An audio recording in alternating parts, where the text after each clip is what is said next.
Life rarely unfolds like a meticulously planned itinerary. It's a faith journey often characterized by unexpected paths and surprising detours.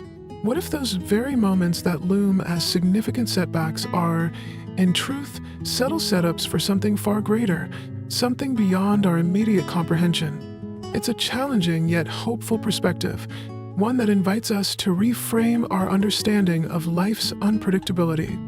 This is precisely where the heart of trusting God often lies, in navigating these twists and turns, learning to perceive divine guidance even when it manifests in ways that utterly defy our preconceived notions about how answered prayers should look and feel.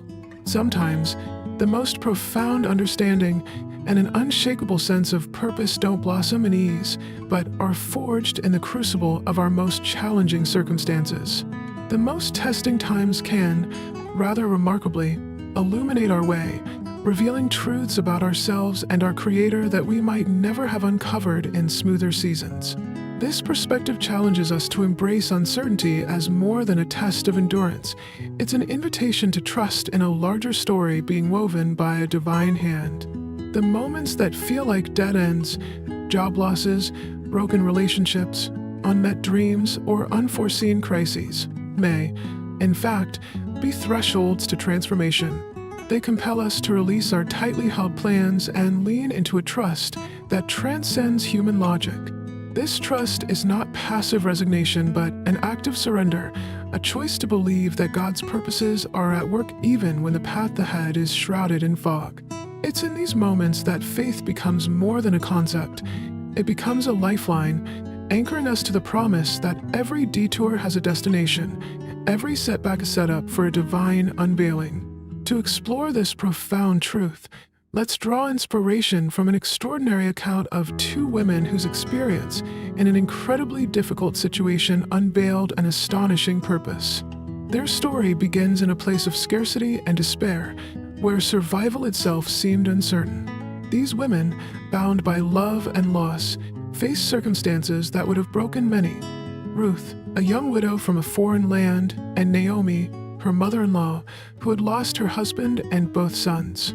Their lives, marked by grief and displacement, seemed to offer little hope for redemption. Yet, in the midst of their hardship, they chose to move forward in faith, clinging to each other and to a God whose plans they could not yet see. Ruth's decision to stay with Naomi, forsaking her own homeland and security, was not a calculated move, but an act of radical trust. Where you go, I will go. Where you stay, I will stay. Your people will be my people, and your God my God, she declared. Ruth 1 verse 16. This commitment, born in the crucible of loss, set them on a path neither could have anticipated. Through a series of seemingly ordinary choices, Ruth's gleaning in the fields, her encounter with Boaz, and Naomi's quiet guidance, they were led to a future that transcended their immediate pain. What appeared as a series of random events was, in truth, a divine orchestration, positioning Ruth as an ancestor of King David and, ultimately, part of the lineage of Jesus Christ. Their story reveals a breathtaking truth. God's purposes are often hidden in the mundane, the painful, and the unexpected, waiting to be unveiled through our willingness to trust and persevere. Our journey together in these words is about uncovering how to truly lean into that divine guidance, especially when the map seems blank. Like Ruth and Naomi, we are often called to walk without a clear view of the destination, to make choices that feel risky or insignificant in the moment. Yet, it's in these acts of faithfulness, showing up, staying committed, trusting God's presence, that we begin to see the contours of a greater plan. The blank map is not a sign of abandonment, but an opportunity to deepen our reliance on the one who sees the end from the beginning. This truth resonates across time and circumstance. Consider the modern-day stories of those who, like Ruth and Naomi, have found purpose in pain. A single mother, struggling to provide for her children, discovers a calling to advocate for others in her community after navigating her own hardships. A man who loses his career finds a new mission in mentoring young people, his setbacks forging a compassion he never knew he possessed. These stories echo the same principle. God often uses the broken pieces of our lives to create a mosaic of purpose that reflects His glory.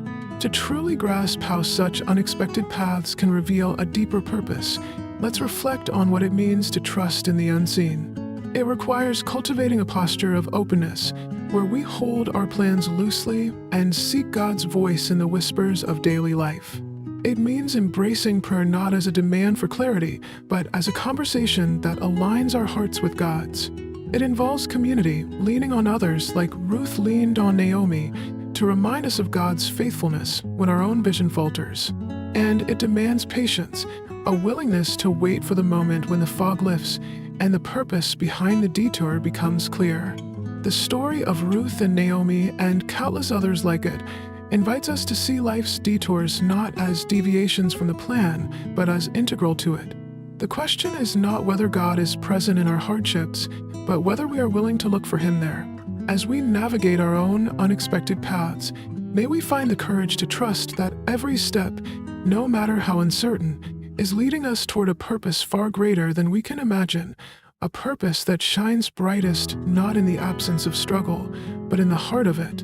Indeed, some of the most profound demonstrations of faith often emerge from the starkest landscapes of despair. Consider the true story of two courageous Iranian women. Born and raised in Iran within devout Islamic households, they eventually made a decision that, in their context, was utterly unthinkable. They converted to Christianity. Their newfound zeal for Christ was so potent, so consuming, that it propelled them into a life of immense risk. These women weren't content with quiet faith.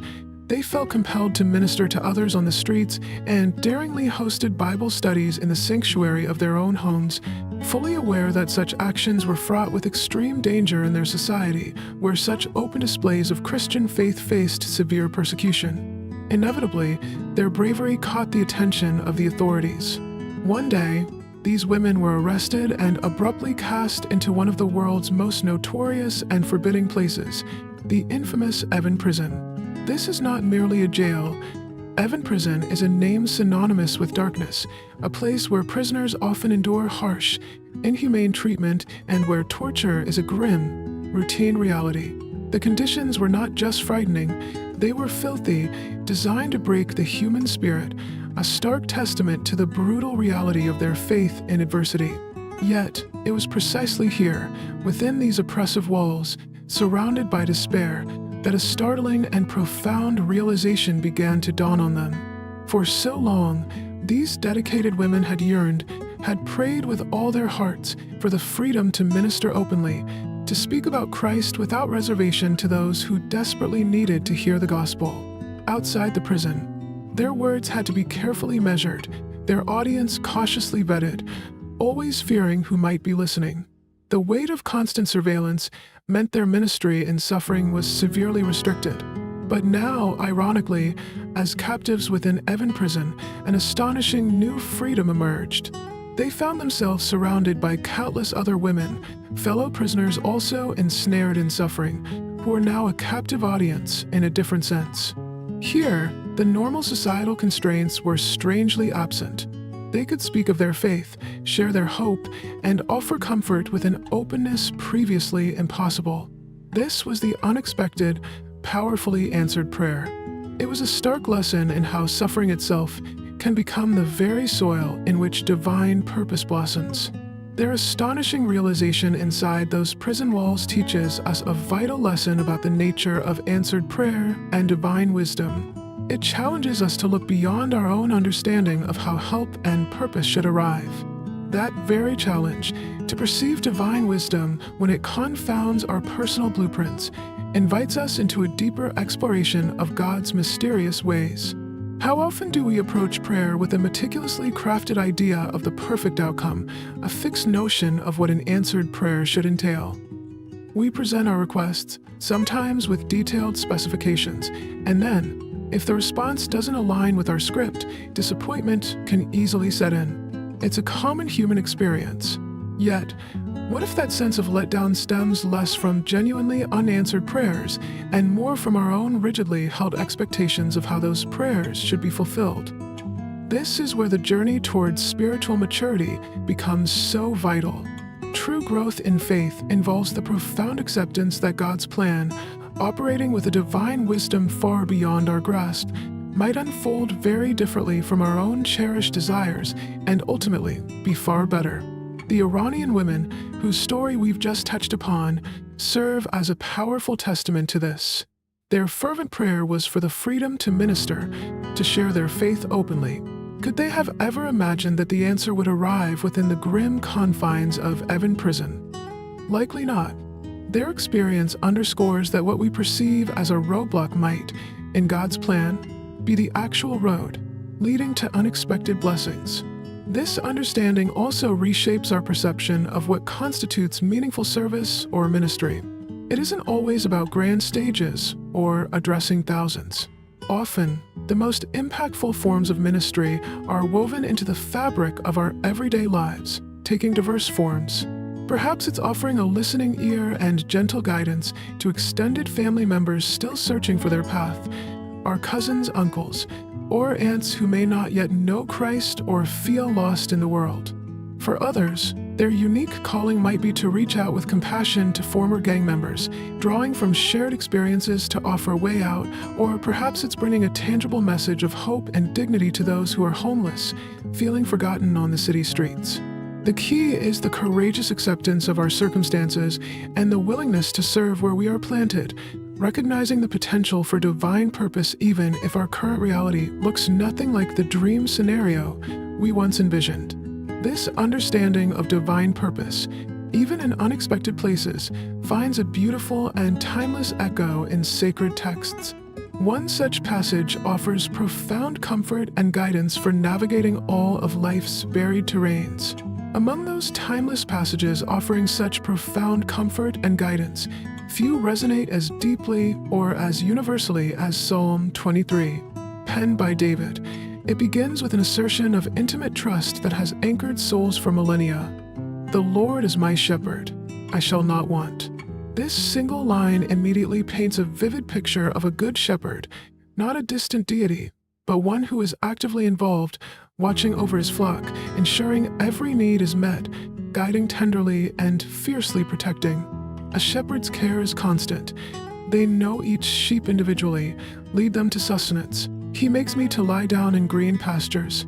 He leads me beside the still waters, and are ever vigilant for any that might stray or encounter danger, diligently restoring the soul.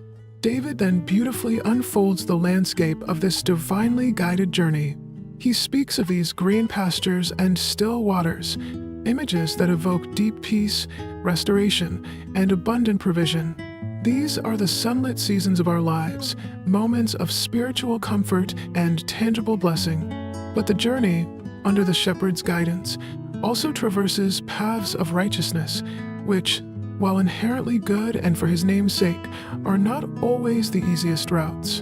And most significantly, it includes the passage through the valley of the shadow of death. It's crucial to understand that being led by Jesus Christ means experiencing the full spectrum of life. The green pastures are real and promised, but so is the challenging, sometimes terrifying, deathly valley. Does navigating this daunting terrain imply a failing on the shepherd's part, or that God's guidance has faltered? Absolutely not. It is an integral part of the journey he leads. Yet, how many of us, when we earnestly pray, "Lord, lead me," readily envision our good shepherd guiding us directly into such a shadowed and frightening place? It's often not what we have in mind, not the answer we expect or desire. This is precisely where true spiritual maturity and an unshakable trust in God become paramount. Our attitude and actions in these trying times must reflect our deep-seated faith in the Good Shepherd who is expertly helping us navigate the way, even when fear whispers insidious doubts and the path ahead is obscured. Consider the profound assurance embedded in verses 4 and 5. As we walk through the valley of the shadow of death, the psalmist declares with conviction, "I will fear no evil, for you are with me. Your rod and your staff, they comfort me." The fearlessness doesn't stem from the absence of danger or the diminishing of the trial, but from the unwavering, palpable presence of the shepherd. His rod, often a symbol of protection and authority against predators, and a staff, an instrument of guidance, gentle correction, and support for the weary sheep, become tangible sources of spiritual comfort and reassurance. They are the gentle nudges, the firm guidance that pulls us in the right direction, safeguarding us even if our limited human understanding screams to go another way, a way we think will lead us more quickly to safety or blessing. The shepherd, however, knows the true and ultimate path to divine provision. And what happens as we emerge from, or even find ourselves in the midst of, this challenging passage? The scripture reveals, "You prepare a table before me in the presence of my enemies." This is a stunning depiction of God's abundant provision, honor, and vindication. It's not a meager meal snatched in haste, but a fully prepared table, a feast laid out deliberately and openly, despite any surrounding opposition or hostility. This powerful imagery speaks volumes about God's meticulous planning and his intention to not just sustain us through trials, but to elevate and bless us conspicuously. He has already gone before us. He has anticipated our needs and the challenges we would face. The Good Shepherd already has a plan in place, a plan that includes feasting even when enemies watch. If you find yourself walking through such a valley today, take heart and courage. Meditate on this psalm. Perhaps you are exactly where you need to be, and if you pay close attention with a heart open to trust, you might just feel the reassuring touch of his rod and staff leading you, showing you the way forward. Meditating on such profound truths from Psalm 23 naturally moves our hearts from understanding to action, from reflection to a desire for a deeper, lived experience of this divine guidance in our everyday lives.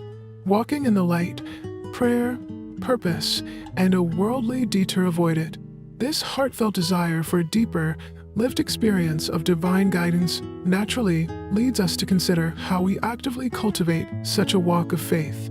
It begins with embracing the profound power of prayer, not merely as a list of requests, but as a continuous conversation of gratitude, a plea for strength in our weaknesses, and an invocation for protection against the snares that life inevitably presents. We learn to trust implicitly that God is not only a refuge in trouble, but also possesses the incredible ability to transform what was intended for harm into something beneficial for us, turning every enemy's trap into a stepping stone. This echoes the assurance found in scriptures like Psalm 37, which encourages a commitment of our ways to the Lord, trusting he will act, and the protective promise of Psalm 91, where even amidst widespread peril, safety is found under his wings, with no evil befalling us. Such a walk requires keen spiritual discernment, an ability to see this world for what it truly is, a place often filled with fleeting pleasures and enticing distractions that can, if we're not vigilant, lead us away from lasting fulfillment and toward destruction. The truth is, genuine joy, enduring peace, and true contentment are not treasures to be unearthed from worldly pursuits. They are gifts found exclusively in a vibrant relationship with Jesus Christ. This understanding compels us towards rejecting worldly desires that ultimately disappoint. We are called, as the Apostle Paul urges in Romans 13, to recognize that the night is far gone, the day is at hand. Therefore, we must cast off the works of darkness and put on the armor of light, choosing to walk properly as in the daytime, not in behaviors that gratify the flesh, but in alignment with the Spirit. This isn't a call to grim austerity, but to joyful, intentional living by faith. Therefore, let our lives be characterized by a reverent honor for God, consistently seeking the Holy Spirit's guidance to navigate our days with integrity and obedience, allowing faith to be our eyes. May our deepest desire be to draw ever closer to Him, making His presence our primary focus and heart's yearning. This involves a conscious decision to purge those worldly passions and ungodly desires that compete for our affection, and instead, to love the Lord our God with all our heart, with all our soul, with all our strength, and with all our mind, as so powerfully expressed in Luke 10, verse 27. This commitment to a life aligned with divine truth, seeking His presence above all else, is a profound act of surrender. It's in this yielding that we find true peace and strength, regardless of our circumstances. Indeed, this profound act of surrender, yielding to a wisdom beyond our own, truly opens the door to lasting peace and strength. Throughout these reflections, one central truth illuminates our path. Divine guidance is an ever-present reality, faithfully leading us even through life's most unexpected and challenging landscapes. The remarkable courage of the two women who found their ministry in Evin Prison powerfully illustrates this, showing how purpose can blossom in adversity in ways we could never foresee, a testament to the power of faith. The timeless wisdom of Psalm 23 reinforces this comfort. Our Good Shepherd is always there, his presence a steadfast guide through both serene pastures and shadowed valleys. Our part, then, is to cultivate an unwavering trust in God, particularly when the way forward is unclear.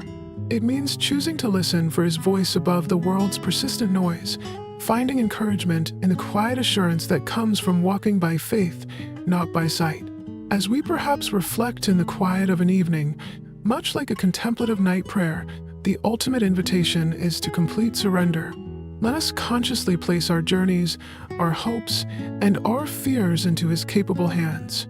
For it is in this surrender, this deep reliance on his loving care, that we discover the immeasurable peace of God, a peace that surpasses all understanding, and find true rest for our souls.